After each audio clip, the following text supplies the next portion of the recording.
ladies and gentlemen, this interview is brought to you by Burn It Up Coaching and the 21-Day Challenge. So if you are an entrepreneur or high achiever and you're stuck spinning your wheels, feel like the fire has gone out, you're vaguely dissatisfied or unhappy, then 21-Day Challenge might be a great fit for you. What we'll do is we'll set a single target, single-minded focus for 21 days. You'll get daily check-ins and support so that you can reignite your fuel, reignite yourself, your belief, your passion, so you can succeed like never before. So if that sounds interesting and fun to you, you want to dial in your life, your habits, you want to achieve your goal, you're willing to do whatever it takes, you love intensity, because this is a very intense program.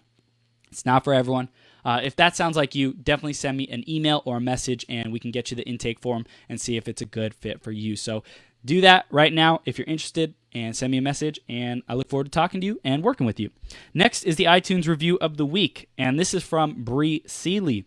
Bree says, Chris is a brilliant light in the world. His energy and enthusiasm is palpable. So grateful he started this podcast to share it with more people. So Bree, thank you so much for sharing that. And if you want to give us a review, you can search for Becoming Your Greatest Possible Self on iTunes, or you can go to beyourgps.com/iTunes and leave us a review there, or search Becoming Your Greatest Possible Self on Facebook and leave us a review there. We always appreciate that. And thank you so much in advance for doing that.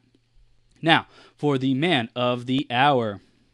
That's right. Matt Morris is a best-selling author, speaker, and life coach. He has gained wisdom from the traumatic events that have happened in his life. Matt's main focus is to help people enjoy the present moment, overcome depression, stop suicide, all of which are challenges he's spent years dealing with. He is on a mission to change the negative stigma towards talking about depression in order to make it a better place. This world is definitely becoming a better place with this man. Matt, are you ready to rock this? Yes, sir. All right. Boom. You are now live on Becoming Your Greatest Possible Self, brother. Thank you so much for coming on and sharing your wisdom with our audience today. We appreciate you. Awesome. Thank you so much for having me, brother. Absolutely. Appreciate it so much. Absolutely. I hope I can share value to the audience. Dude, we know we will. So let's dive right into the theme of the day, which is reflection. So Matt, how has this concept of reflection, whether it's your internal reflects and shows in the external, or you get to reflect and look back on life, however reflection shows up for you, how has that impacted you in your life?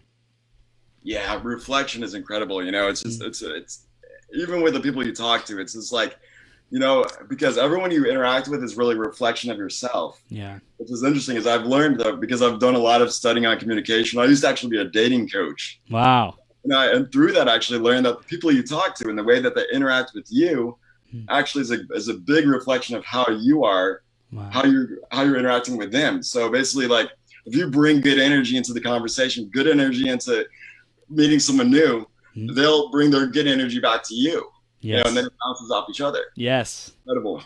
Wow, dude. So it's like when you show up the way you want to be treated, when you show up the way you want to have people show up in your life. So for example, if you want more luxury around you, you can say, I feel luxurious, or I am luxurious, even if you're sitting in whatever kind of home that you want. You can show up that way.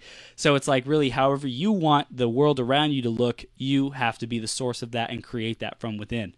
Yes, brilliant. Yes. Like the law of attraction, as I'm sure many of your listeners know about the law of attraction. What you put out there, you get back. Yes. The same thing goes with the negativity. If you put negative vibes out, like if you go into conversation, kind of have a negative energy about you at the moment, then you bring it to the other person in the conversation, then they'll kind of bring the negative energy back to you, and it'll just bounce off each other. Yeah. So you want to always kind of bring in more positive vibes when it comes to things like that.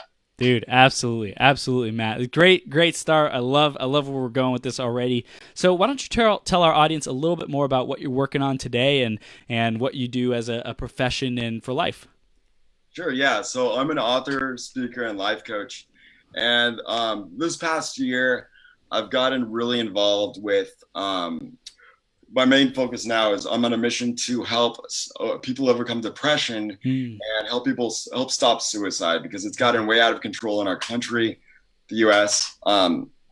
Nowadays it's crazy, because 1 out of every 15 people are depressed or suffering from depression, which is a lot. And then half of those people don't even seek help. Well, 40% of those people don't seek help. And the saddest part is that depression is the leading cause of suicide. And each day, approximately 123 people take their lives by suicide. And this is in the US alone. Right. Look at that number. That's more than car accidents and murders combined. You said 123? Wow. 123 people each day take their lives in the US. Yeah, it's staggering numbers. I mean, and for every suicide, there are 25 unsuccessful attempts. Wow. So think of those numbers. It's incredible. And each year the numbers keep growing up. It's horrifying. And these people oftentimes don't even ask for help, don't even seek help. So it's such a struggle right now. And this is the main project I've been working on recently. And now I'm now with these people, a lot of times, the problem is that these people feel alone. Like they feel like there's no one else out there that's going through the same thing that they're feeling. Yeah. And they feel like they can't talk to anybody. When I was there, I spent many years in this place. Now I'll go in and tell you my story in a bit if you'd like.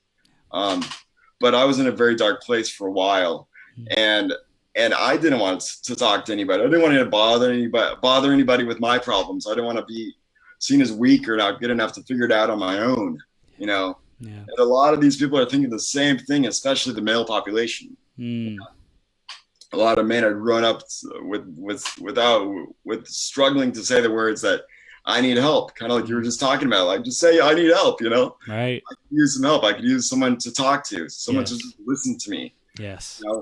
But it's so hard for a lot of us to open up and be vulnerable and share really what's going on, because a lot of us will go into things called shame or embarrassment or feel guilt for having feelings, lots of things like this. And it's just, we have a tendency to isolate ourselves even more when we feel like this. Yeah.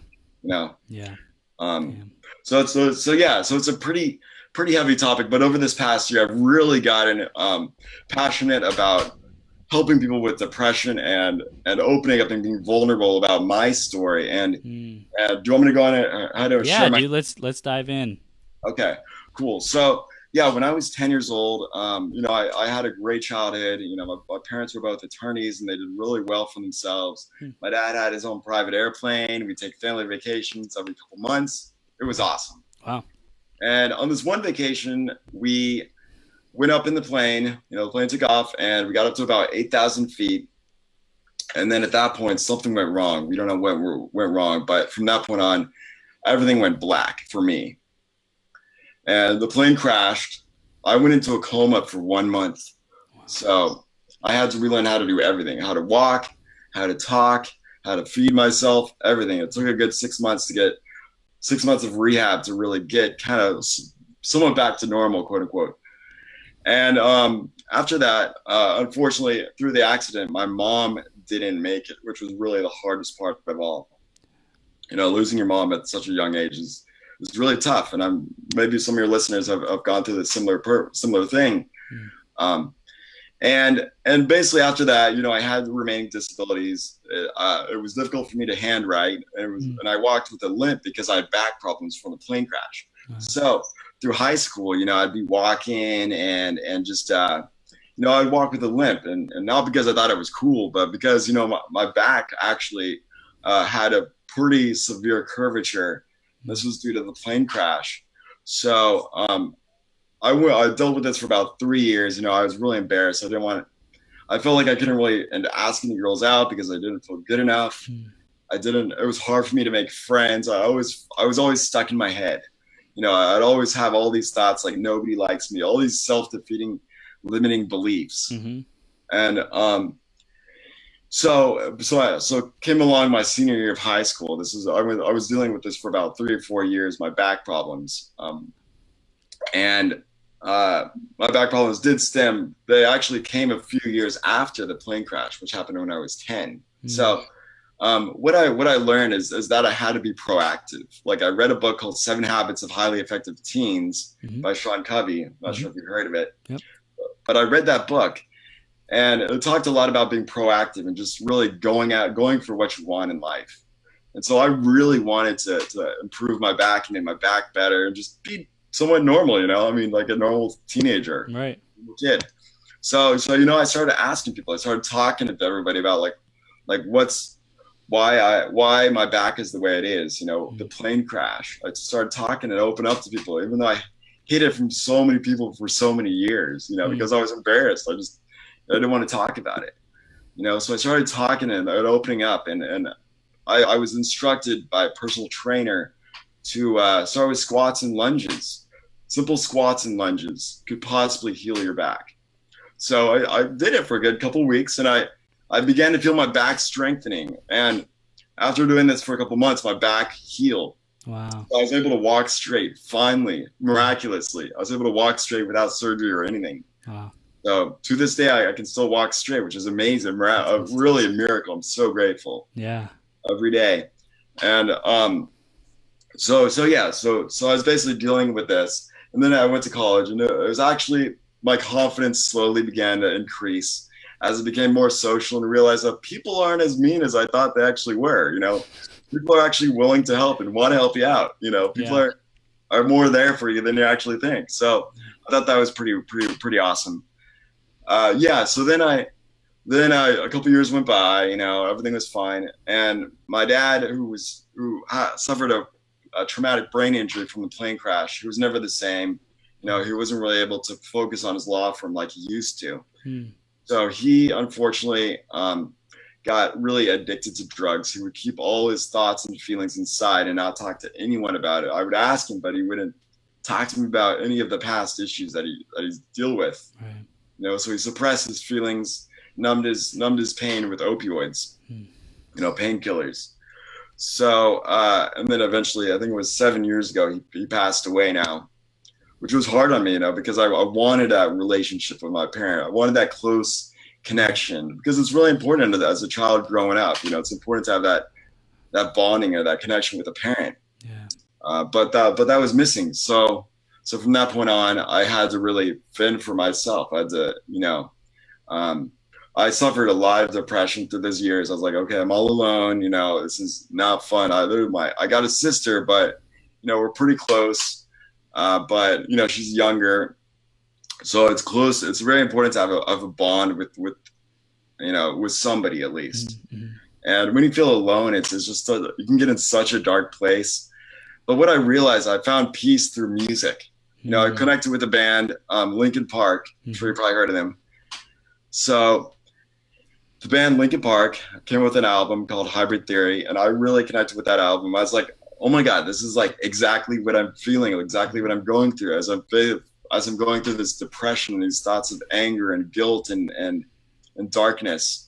So I was like, you know what? This band is really, really, it's liberating to feel, to connect with people who are actually feeling the same way. So like going through all these emotional phases, through from the death and the trauma and the plane crash and the disability, all that stuff, which is all past stuff. And I realized, okay, what's really important here is learning how to live in the present moment. Forget it. The past is important to learn from. And the present is all we have. And the future you can use to set goals and dreams for yourself. So I made up a rule, 80-10-10. So like 80% of your life, 80% of your mind in the present moment, to your best abilities, 10% in the past to learn from, and 10% in the future to grow, to keep growing and developing yourself as a great individual. So then it brought me to this point where I'm just like, okay, 1 year ago, I saw that I got the news that Chester Bennington from Linkin Park took his life by suicide. And granted, this band was incredible to me. I looked up to them so much, and I was like, dude, if this guy can deal with depression, this guy can do it, with all his crazy suicidal thoughts. Like, if he can do it, I can do it. And millions of his fans felt the same way. So then I was just like stuck in this place. I'm like, dude, there's this suicide thing is a problem, man. To look at Robin Williams. Everybody loves Robin Williams. You got Chester Bennington. You got Chris Cornell. You got Kate Spade. You got Anthony Bourdain. Many, many people love these people, but at the same time they feel alone, and that's the problem. We, as a society as a whole, the United States is seen as more independent. So we have an independent Western society culture, right. Whereas a lot of other countries, such as like India, even Russia, Philippines, Singapore, a lot of these other countries have a more interrelated culture. So these people are more connected. They have more emotional complexity is what they call it. So they're actually able, they feel free and compelled to actually talk about how they're actually feeling and what they're going through, instead of just blocking it out and being like, oh, you know, I'm not going to let anybody see that I'm feeling really weak right now. I'm not going to let anybody see that I'm hurting. I'm not going to let anybody see that I'm in pain and that I need help, you know, because I'm going to block it out. Everything will get better. It'll get better. It'll get better. But then you get to a point you're like, it's not getting better, you know, and then a lot of times these people that are feeling weak, quote unquote, take their lives or get really depressed. And this all because I believe, my theory is that it's because these people feel alone and they're not really connected and they're not opening up and being vulnerable about really what's going on and how they're really feeling inside, what thoughts they're really having, you know. And by having somebody there by your side, you know, just a friend or a family member or anybody, or even a stranger to talk to open up to, that can make a world of a difference. If you can just talk to somebody, even if they don't say anything back, you know, it makes a huge difference. Just open up and let your thoughts out. You know, just have like somebody be a listening board. I mean, and the reality is, like, in our country, for many years we've seen vulnerability and emotional openness as a weakness, especially for men. But things are changing. We're beginning to see that emotional openness and vulnerability is actually a strength. Because think about it. Think of how courageous and how hard it is to actually open up and say, hey, you know, I don't feel good. I need help. You know, I'm feeling depressed. I feel like, you know, like this dark cloud is hovering over my head and it just won't go away. Yeah. You know, to be open about what's really going on. It takes a lot of courage, you know, especially when you have a reputation. Like, I know you have a really big reputation. And for me, my reputation has been growing over the past, you know, 5 years as a life coach. And for me to be open and say, hey, you know, and I'm always seen as like the happy-go-lucky, happy dude, you know, who is always Mr. Positive. Right. And for me to open up and say, hey, you know, I'm human. I have some dark emotions too. I have, you know, I have some guilt. I have some, you know, some shame and I'm depressed and I'm sad sometimes, but everybody feels all these emotions sometimes, but a lot of people have a tendency to block them and just say, hey, you know, I'm not really feeling this way, or block it out with distractions, which turn into addictions oftentimes, such as like, you know, people turn to alcohol a lot, or porn, or cigarettes, or even television, like to block out what's really going on inside your head, you know, because and then if you keep doing this, what'll happen is it'll come back to bite you. You know, it'll hit you again. Something like this will hit you again, and then you won't know what to do, and you'll be in a darker place. Oftentimes, that's what happened to me. You know, because I actually, going back, like when I was saying Chester Bennington from Linkin Park died by suicide, I was just saying, you know, this was hard on me because I really looked up to him, and I felt like he was almost like a father figure. Right. You know, because I lost both my parents, and I really admire this guy. He's incredible. And I know it's really tough when you're battling depression. It's really, really hard. It's hard to be open and vulnerable and share what's going on, you know, and it's hard when you're alone and stuck in your head, and when you don't feel like you have anybody to talk to. And I feel like that's how he was at the last weeks or months of his life. You know. But anyway, I was going to say, like, I got into a state of depression for actually a month and a half after his death, because I couldn't believe it. I was like, really? He killed himself?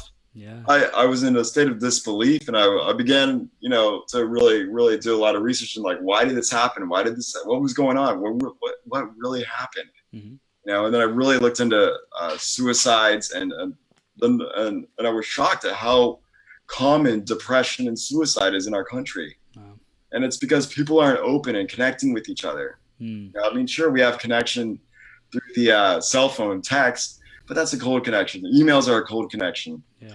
And it's getting better. I believe it's getting better. That we're becoming more and more of a conscious universe, which is great. Yep. More connected in the sense because, I mean, right now we're able to talk face to face, which is incredible. Yes. That's a blessing. So grateful for that. Yes. But even though we're not face to face technically, but we are so almost as close as we can get right now. Right. Which is incredible. Right. Far better than like texting or even the phone. Right. So I'm grateful for that. But yeah, the point is, to be open with each other, and when you get in this state of depression, like I felt for a month and a half after Chester Bennington died, I wasn't open about it. I was very closed off. I was like, you know what, this is just gonna get better. I'm just gonna deal with it on my own. It's just he died, and that's old news. A month went by. I'm like, I don't need to talk about it anymore. I'm just gonna fade away eventually. And it wasn't fading away. I was like, why am I still upset about this? This is crazy. I'm like, how can I still be upset about this?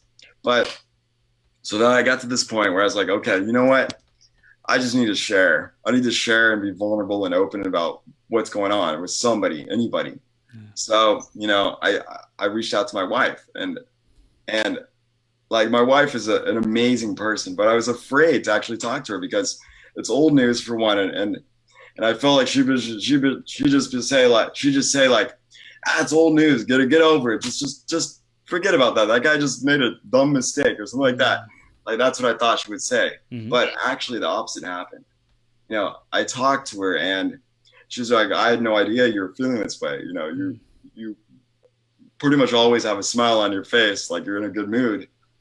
But, which is often pretty much true. I'm a pretty much a happy-go-lucky person on the outside, but you don't know what's really going on the inside when I'm alone. Sometimes these dark thoughts will haunt me. Right. And that happens. That's a lot. People go through the same thing in our society. So with that being said, she was like, I had no idea you were going through this. What can we do? What can I do to help you? I'm just like, just I want you to just be there and listen to me when I talk, and just tell me you love me. And that's simply it. I don't need any feedback. I don't need any suggestions of what I should do. I just want you to be there to listen to me. And that's when a door opened. That's when I began to see the power of vulnerability. I was like, wow, actually, okay. By me being open and sharing, I'm actually beginning to feel better. So at this point, I decided to open up to my best friend. I decided to open up to other friends. And then I did a Facebook Live about my story, like what happened, through my story and my depression and the deaths of my parents and the plane crash. I opened up on a Facebook Live, and it was incredible, man. I was amazed at the comments and the feedback I received. There was such a positive, like, uplifting responses that I got. And I'm not saying like everybody's going to receive it. I'm not telling you to like do a Facebook Live necessarily, anybody who's listening, but I'm just saying the power of vulnerability is really incredible. Yeah. And by doing that, by me being vulnerable, so many people open up to me as well. Like they're like, yeah, man, I've been going through this depression, since my divorce, or since, a loved one died, or since I lost my job. I've been facing this depression. And I was like, wow, this is really becoming reality. This is reality. This is the real thing. And a lot of people are facing these same struggles as I am. I can't believe it, just by me opening up. And I had no idea these people I really looked up to, came out, opened up to me. And I was like, wow, we're all human, and we all have these human emotions, these negative emotions, these positive emotions, but just feel them out. And of course, you want to keep your mind as positive as you can possibly keep it. Surround yourself around good, positive people. Like, as I'm sure you've heard, the five people you hang around with are the most important people, because that's who you're going to be. Yeah. That's yeah. Yeah. And on another note, like that's what I do. I surround myself around like 3 to 4 to 5 positive people on a normal everyday basis. But I work with people who are going through depression, who are having a difficult time with life, who I'm trying to save, and I'm doing public speaking engagements for these people as well. But I love it. But it really makes my heart come alive when I see the positive impact that we can make in these people's lives by inspiration. I mean, I'm talking to you too, Chris. You're an inspiring man, and it's incredible what you're doing for this universe too. But the things that we're doing to inspire people and give these people hope and give them new perspectives of ways to, handle their emotions, to change their mindsets, to shift their perspectives. And it's so important in this fast, chaotic, disconnected but connected world. Yep. And like you said, I think the technology is opening up new avenues for people to be connected, and it's like a step. Someone can say, I'm hurting through text a lot easier than it is face to face, right? But it's a question of are they willing to be vulnerable with that? And I think it's important that we educate people around us that we provide a space, and there are spaces where they can go to share that stuff without being judged. I think that the more options people are aware of, like, hey, I'm not feeling good. What do I do? What's the unconscious automatic behavior that people engage in when they don't feel good? Most people right now, it's numbing, it's TV, it's drugs, it's partying, it's sex, it's whatever, right? Smoking. So I think it's important that as we move forward, we educate people on these, and that's why I'm so grateful for you, Matt, because you're focused specifically around these people with depression, because you went through it. You know what that's like, and I think what you said earlier about we all have these thoughts. At times or one time or another, we'll all have dark thoughts. So I'm curious: is there a definition or distinction for how if you're quote unquote depressed versus just being negative or having negative thoughts? Yeah, that's a really good question. For me, I can speak from my perspective. Okay. I know for me, like when I was depressed, I began to feel like there was this dark cloud hovering over my head that I just couldn't get away from. Like I was consciously aware of that. It was stuck there. Like it would follow me wherever I'd go, and I'd just be like, you begin to have like these dark thoughts, these thoughts of like, nobody loves me. It doesn't matter if I'm dead or alive. There's no point in living. Like what am I here for? There's thoughts like this. There's a difference between sadness and depression. Of course, sadness is totally normal. It's you feel sad after a loved one died, for instance, or maybe you got bullied in high school and you feel sad about that. But then if you stay in a state of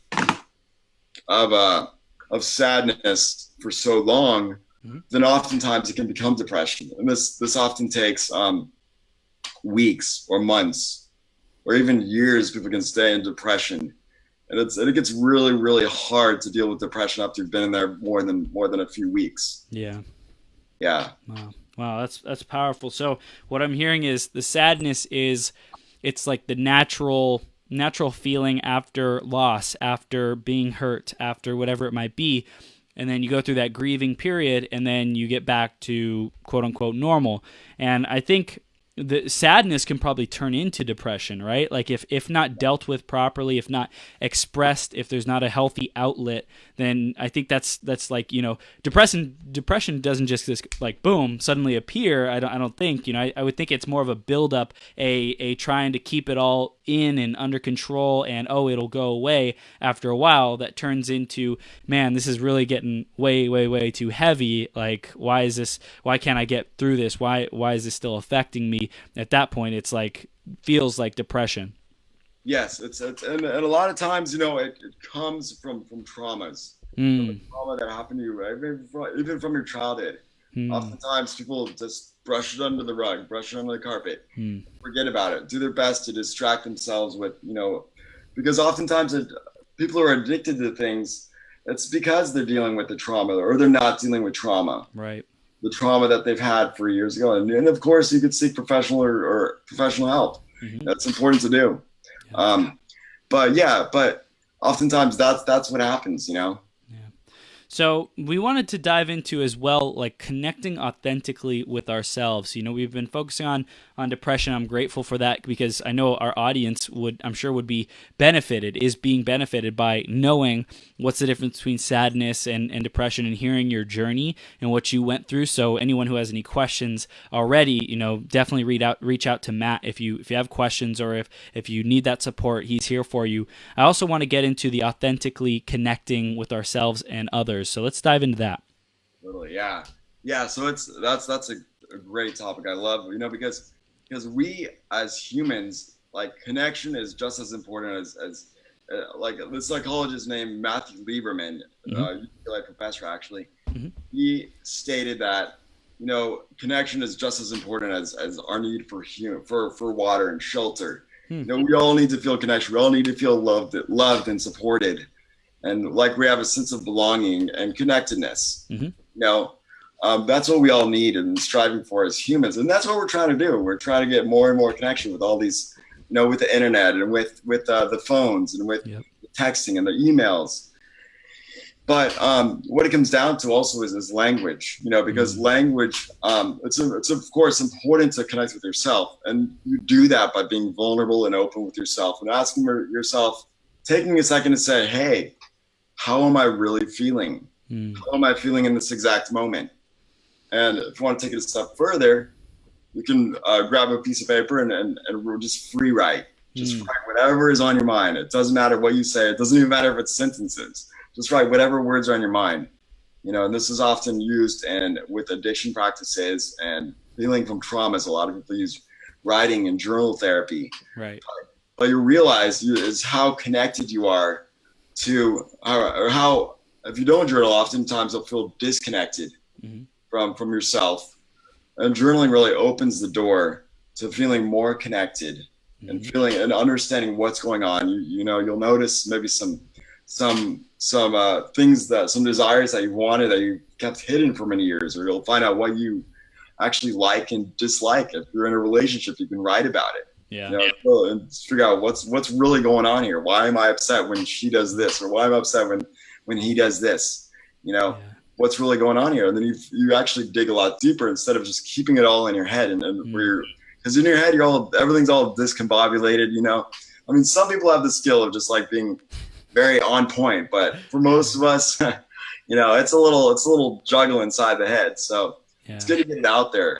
I wanted to add to this because, especially if you don't feel like you're good at journaling, or you've never done it, or you've never started it, I think the best place to start with journaling is just to write out how you feel about journaling. Be like, I don't feel like journaling. I don't know what to do. I don't know what I'm supposed to be doing here.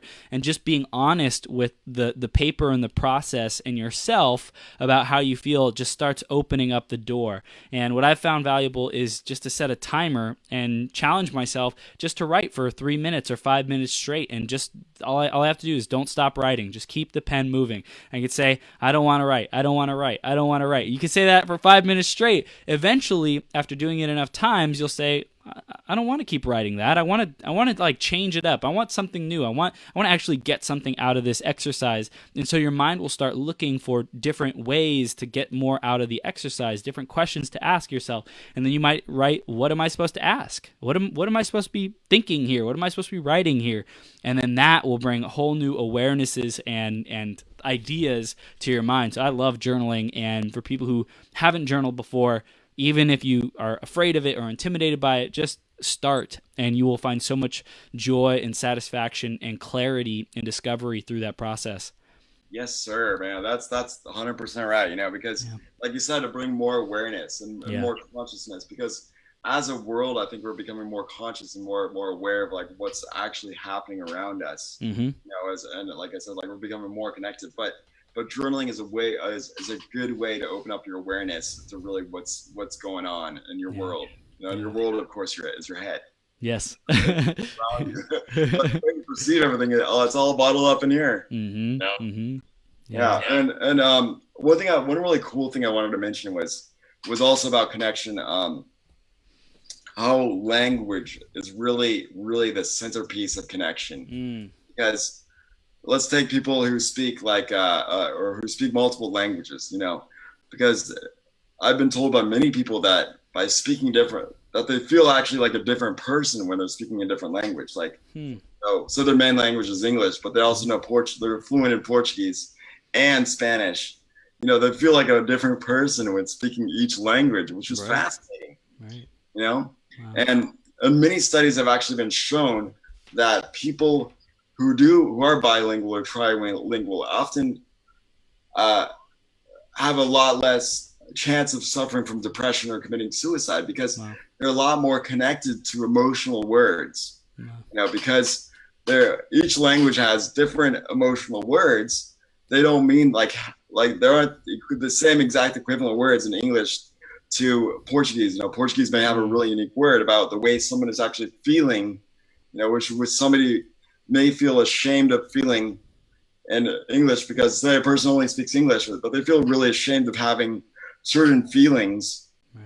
But this is a normal thing. Like, other people in this universe have had the exact same feelings, but however they don't know a word for it, and they can't relate to it, so they feel alone.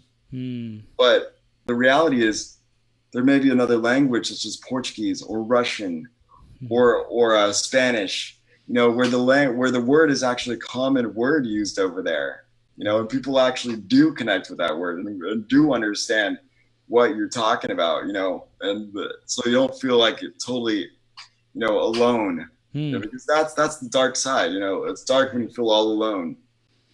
So it sounds like learning multiple languages could be something if someone is feeling depressed or like sad, or you are anticipating that, or it happened in the past or something like that, then it sounds like this is another way to challenge yourself to learn and grow and get outside of your comfort zone, which is big in terms of like if you're growing, if you're on purpose with things. I've always found that puts aside the sadness, the dark thoughts. If I'm focusing on moving forward towards a goal, towards a dream, then I almost don't have time to be sitting and complaining and thinking negative thoughts. Doesn't mean that they're gone, but it's just less likely that they will show up because you're determined.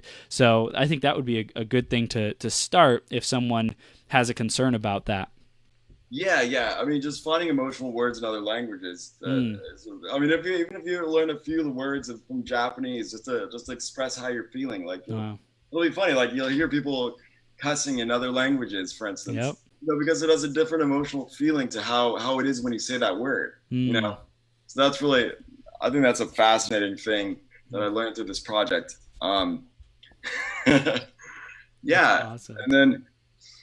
So basically, like, you feel by understanding these different languages, you feel more connected to yourself and understanding yourself, and you can also be connected more to other people as well, like through conversation, because that's really through the conversation and being vulnerable and open, because really the only way to really truly authentically connect is by being vulnerable.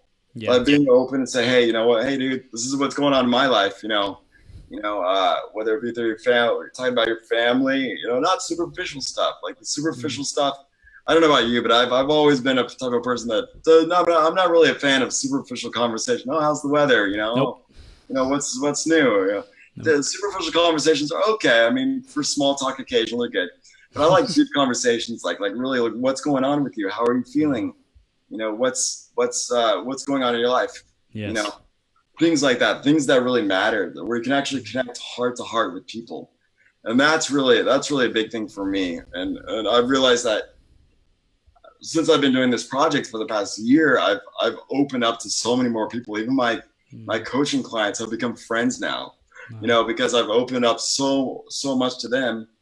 And I've been vulnerable and sharing my honest, authentic truth about who I am and why I am the way I am, you know, my past. And and by doing this, I feel much more connected to myself, my authentic self, and much more connected to these people as well. And they feel more comfortable opening up to me when I'm, you know, it's kind of like when you share a little bit of something about you, the other person's a lot more likely to open up and share about themselves. Totally. So that's one of the cool things about being vulnerable and authentic, and just how it creates an incredible connection. Wow. Yeah, and I hear, like, you know, leaders go first in that. You know, if you want to create a conversation or a space where people are able to feel vulnerable and heard and safe, then you have to do that first. You have to take that first step so that they're like, oh wow, you know, I never knew that I could bring these kinds of conversations here. Well, shoot, Chris, that must have been really difficult for Chris or for Matt. Like, okay, well, I guess I'll try it on, you know, like I have been dealing with this, you know, like I think that's the thought that comes up is, well, wow, that's crazy. Well, you know, I've been dealing with this. Let's try to get that resolved. Let's share that.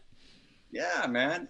And you know, it's funny, like I think back like to what an inspiration you've been to me, and I'm sure many other people.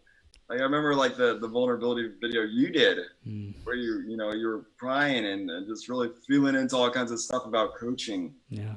And you know, just by being authentic and by doing that yourself, you're a great example. You're a big leader, and I feel like people need to see things like that occasionally. Like we aren't always, you know, the way we appear on TV or the way we appear in society all the time. You know, we are human beings and we all feel different emotions. We feel sad at times, like you know, like you showed in that video.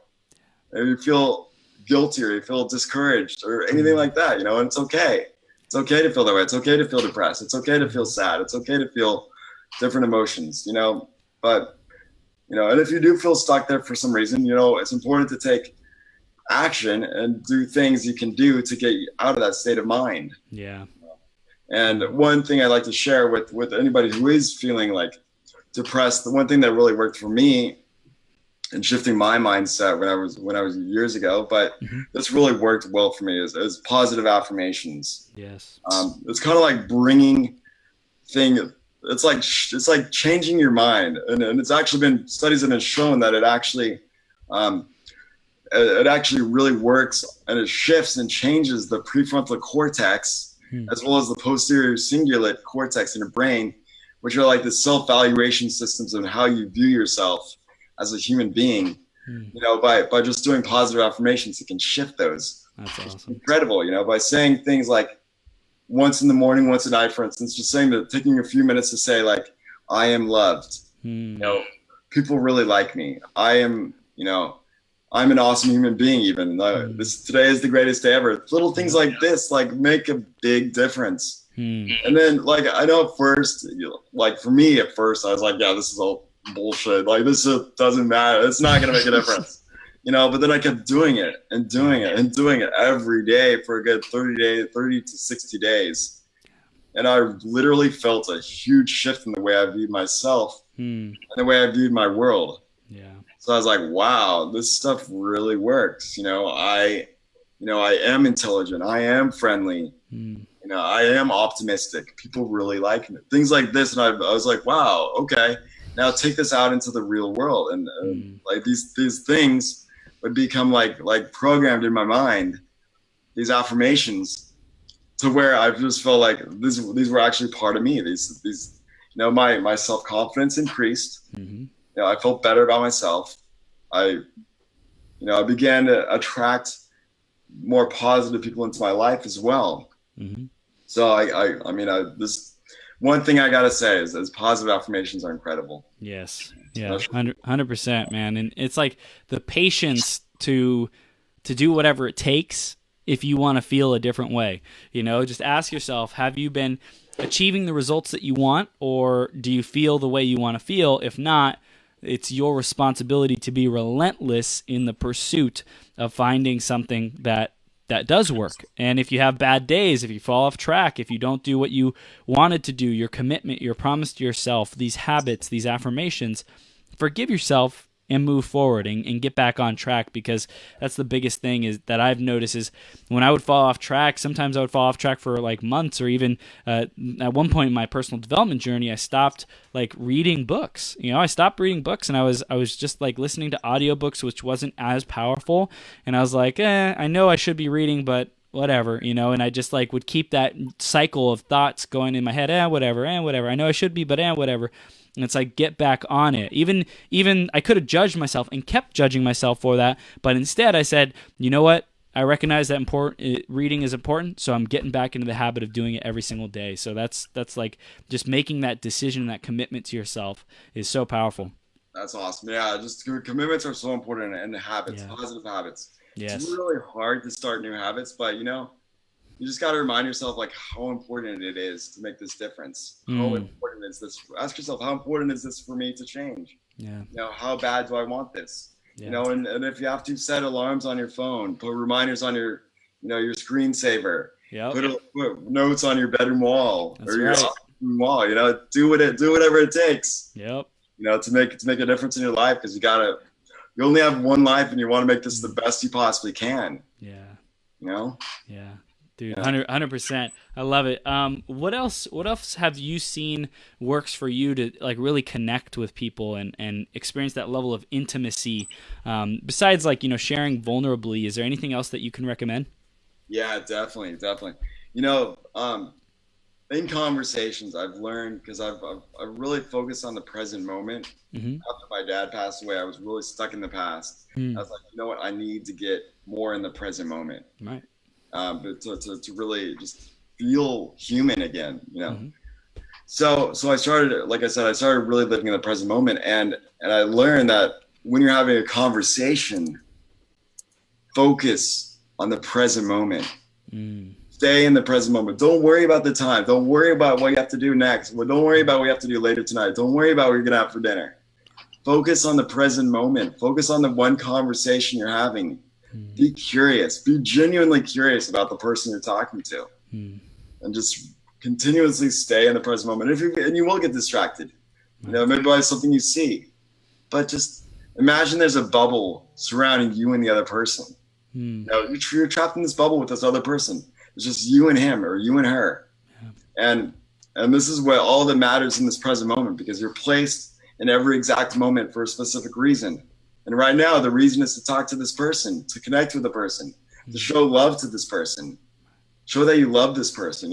So many beautiful things in the present moment, because you can't be stressed in the present moment. You can't be worrying in the present moment. You can't be afraid in the present moment. In the present moment, you're present. That's where peace is, So yeah, going back to your question, it's just staying in the present moment, and really looking deep into the person's eyes, and really trying to connect with the person, and also being aware of like really, really genuinely listening. That's it. Listening. And like I said, looking into the person's eyes. And if some people are afraid of that, that's okay. You can look at the bridge between their eyes. I used to do that. And also another cool thing is like, you'll notice them speaking with their body. Like, what is their body saying? Be really curious about that. And that's a way of connecting, because their body is where all the emotions are. If they move their hands a certain way, what are they emotionally feeling? If they're their facial gestures or their expressions are all based on the way that they're feeling. And feelings are how you connect. Like you can't connect very well through a text. You can't connect very well through an email. Like you can connect face to face. You can connect in person, where you can see the person's body or hear the tone of voice. Right. To see what they're really saying. Like what's behind the words. Wow. In the present moment. So I'm curious, moving forward, what do you see is your what is your challenge of intimacy and vulnerability that you're working on moving forward? What do you think that's going to be for you? Yeah, I'm just really trying to be courageous and continue with my vulnerability, authenticity, and my journey to help people overcome depression, stop suicide, but being open about their stories, like sharing your story. Because people think that they'll be rejected from society, but that's so far from the truth. I mean, There's so many people that love this person and love that they have the courage to tell their story. It's incredible. So my journey is more public speaking and getting the word out there that we need to be more connected as a society and be just vulnerable and open and more connected to other men for us, especially the men in our society. I mean, most suicides are made by men because they're feeling weak or afraid or don't want to admit that they're feeling a certain way to their spouse or anybody in their social circle. Right. But that's really where the secret to connection is. Yeah. And it's in those scary, risky conversations, where we have to share things that we would have never shared before, or for the first time. Up until now, it's been in our mind. We've been thinking about it and thinking about sharing it, thinking about what people are gonna say when we share it with them. What's the reaction gonna be? Trying to plan out. I think that's one thing I noticed I did in the past is plan out, what is someone going to say to this? How are they going to respond? And that keeps me stuck in my head rather than being out in the world with communication with people. So that's a huge way that I found I trapped myself into safety, into security, into spinning my wheels and kind of going in circles. Is like, well, I want to prepare for what they're going to say. I want to be ready and prepare it in the best light and share it in the best way possible so that I communicate what I want to. And oftentimes it's better just to get started especially if it's something that we're self-conscious about or we're concerned about sharing. It's better just to get started and get it out there than, trying to get it perfect. Yes, and you'll feel such a weight lifted off your shoulders once you do start talking about it. It's incredible. Really amazing what human communication can do, human connection. Yeah, amazing, Matt. Dude, this is juicy, and I'm having a blast. And I know people want to know, how they can stay connected with you. But before that, let's wrap up this conversation and just really take it home to how you want people to show up. Your invitation for people to be their greatest possible self around depression, around connecting with themselves authentically, and connecting with others authentically. Yeah, definitely. Just know that it's okay to be who you are. Be your authentic self. And be vulnerable and be willing to share like what's really going on. If you start to open up, I mean, it's not going to be easy, especially at first, but if you want to do it kind of in a more easy and safe fashion, you can always open up to people that that they want you to be happy. Right. That they're good listeners, that they're willing to they want to do whatever it takes to make you happier and make you more feel better. So open up to those type of people, maybe a family member, may not be a family member, because a lot of times family you're going to be your harshest critics, as I'm sure a lot of you understand that. But you can even start with opening up to like somebody small, like, I mean, even your dog, just talking about it, writing about it, journaling, like I said, just being open about your story and what's going on in your mind, like what's really, really going on, and talk about it. Connect with others, because it's so important. Because as a world, we just need more connection, and we're striving so much for connection. And the only way you're going to connect is by being vulnerable and sharing your story with others. Yeah. So that's really the takeaway I want people to have is just by being open, vulnerable, sharing your story. Sharing what's going on, and also, like I said before, the affirmations are incredible. Because you could even say things like people love hearing my story. People are curious about me. Like things like that. Like, and you just repeat those, and it'll be like, then you'll eventually gain the courage and be like, wow, okay, I can do this, and people are receptive. Not everybody's going to be receptive. Don't expect it to be totally easy, but not everybody's going to be like, oh yeah, I want to hear. You'll get some rejections, but that's okay. That's life. Because life, of course, is like a roller coaster. You'll have ups and you'll have downs. And that's life for you. But just enjoy the ride. Wow. Amazing, man. Amazing. I love this. And some people will, some people won't. So what? Who's next? Find the people who believe what you believe. And life's too short to waste it on people who are going to criticize and judge. Find the people who have the same values and aspirations and dreams and mentality to share that time with, and share that space with, to share your energy and your passion and what's important to you. And that just takes trial and error and knowing who's the right people to share it with, what are the right communities, what's the right place and time and space to share that stuff with. So I love it, man. I love it. And Matt, we're wondering, how do we stay connected with you? What do we want our audience to do next? Yeah, so you can email me anytime you'd like to. I'd love to hear your story. If anybody wants to share with me your story, I'd love to hear it. I'd love to connect with you. You can reach me at Matt, M-A-T-T, at rootscoaching.com. That's ROOTSCOACHING.com, rootscoaching.com. Or you can text me or call me. I'll give you my phone number. It's 619-254-2868. I'd love to hear from you either way. Awesome, man. Matt, you are an incredible human being. Thank you for persevering over such challenges and traumas in your life and really living today as if it is the last day, as if it is, the only life that we have, and demonstrating that for everyone around you, and being a happy, positive, inspirational guy and spreading that joy everywhere.